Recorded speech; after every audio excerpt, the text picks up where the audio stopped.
নমস্কার বন্ধুরা, বেশ কিছুদিন হলো আমি এসো লিখি পড়ি চ্যানেলে কোনো রকমের ভিডিও আপলোড করতে পারিনি। এর কারণ হলো আমার কিছু টেকনিক্যাল ইস্যু ছিল। এছাড়াও আমি খুব অসুস্থ ছিলাম। হয়তো আমি আগের ভিডিওতে বলেছি যে আমার গল ব্লাডারের সার্জারি হয়েছিল। অসহ্য যন্ত্রণা সহ্য করতে হয়েছিল আমাকে তার আগে। তো ইমিডিয়েট সার্জারি করাতে হয়েছিল। তো সে কারণে বিভিন্ন শারীরিক অসুস্থতার কারণে আমি চ্যানেলটায় ভিডিও আপলোড করতে পারিনি। আর আপনাদের কাছে আমি অনেক কৃতজ্ঞ। আপনারা খুব ভালোবাসা দেন আমার চ্যানেলটিকে, আমার ভিডিওগুলি দেখেন। এই কিছুদিনের মধ্যেই কিন্তু আমার চ্যানেলে অনেক ভিউজ এসেছিলো। আর আমি বাচ্চাদের লেখাপড়া শেখানো নিয়ে টপিকে যেহেতু ভিডিও বানাই, আদার্স কোনো ভিডিও দিই না। বাট আজকে আমি লাইভে এসে এটা বললাম আপনাদেরকে। আমি ক্ষমা প্রার্থনীয় আমার জন্য।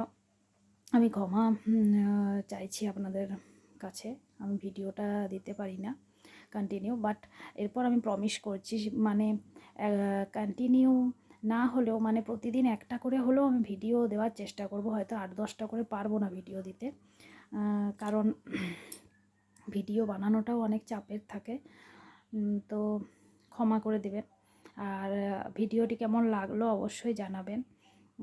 তো দেখা হচ্ছে নেক্সট ভিডিওতে। আমি আবারও বাচ্চাদেরকে কিভাবে সহজে লেখানো যায় সেই নিয়ে টিপস দেব, ভিডিও বানাবো। আপনারা দয়া করে আমার ভিডিওগুলি দেখবেন। যদি ভালো লাগে অবশ্যই লাইক করবেন। তো এটুকুই বলার ছিল। দেখা হচ্ছে পরবর্তী ভিডিওতে।